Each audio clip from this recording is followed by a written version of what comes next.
സംസ്ഥാനത്ത് മരുന്ന് വിലയെ ചൊല്ലി മരുന്ന് കമ്പനികളും വിൽപ്പനക്കാരും തമ്മിലുള്ള ശീതസമരം ശക്തമാകുന്നു. ഒരേ മരുന്നുകൾ പല വിലയ്ക്ക് നൽകുന്നു എന്നാരോപിച്ച് മരുന്ന് വിതരണക്കാരുടെ സംഘടന കടയടപ്പ് സമരത്തിന് ഒരുങ്ങുകയാണ്. പല വിലയ്ക്ക് മരുന്ന് നൽകിയതോടെ 700-ലധികം മെഡിക്കൽ സ്റ്റോറുകൾ പൂട്ടിയതായും മരുന്ന് വിതരണക്കാരുടെ സംഘടനയായ AKCDA ആരോപിക്കുന്നു. എന്നാൽ വിൽപ്പനക്കാരുടെ വാദം അടിസ്ഥാനരഹിതമാണെന്നാണ് കമ്പനികളുടെ നിലപാട്.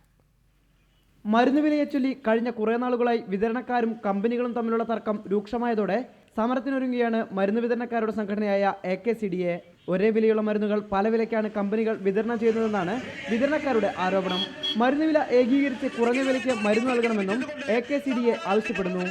ഒരേ മരുന്ന് പല വിലയിൽ പല പേരിൽ പല ഡിവിഷനിൽ കൂടി മാർക്കറ്റ് ചെയ്യുകയും അതിനൊക്കെ തന്നെ പ്രലോഭനങ്ങൾ തന്നെയാണ്. അല്ലെങ്കിൽ സാധാരണ കേസിൽ ഈ ഒരു കമ്പനിയുടെ ആ മരുന്ന് ഒരു ഡോക്ടർ എഴുതേണ്ട ആവശ്യമില്ല.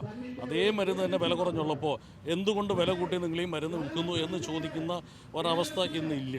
അതേസമയം മരുന്ന് വിതരണക്കാരുടെ നിലപാട് അടിസ്ഥാനരഹിതമാണെന്നാണ് കമ്പനികളുടെ വാദം. കേരള മെഡിക്കൽ സർവീസ് കോർപ്പറേഷനും സ്വകാര്യ മരുന്ന് വിതരണക്കാർക്കും ഒരേ വിലയ്ക്കാണ് മരുന്ന് നൽകുന്നതെന്നും ഇവർ പറയുന്നു. ഒരു പർട്ടിക്കുലർ പ്രോഡക്റ്റ് അതിപ്പോൾ എല്ലാം നിങ്ങൾക്ക് വായിക്കാൻ പറ്റത്തില്ല, ഞാൻ മാർക്ക് ചെയ്ത് വെച്ചിട്ടുണ്ട്.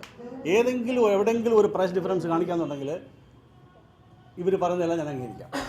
അല്ലെങ്കിൽ ഈ ശുദ്ധ ആഭാസമാണ് ഇവർ പറയുന്നത്, അസംബന്ധം. മരുന്ന് വിതരണക്കാരുടെ സമരം ശക്തമായാൽ മരുന്നുക്ഷാമത്തിനും കാരണമായേക്കും. റിപ്പോർട്ടർ, ആലപ്പുഴ.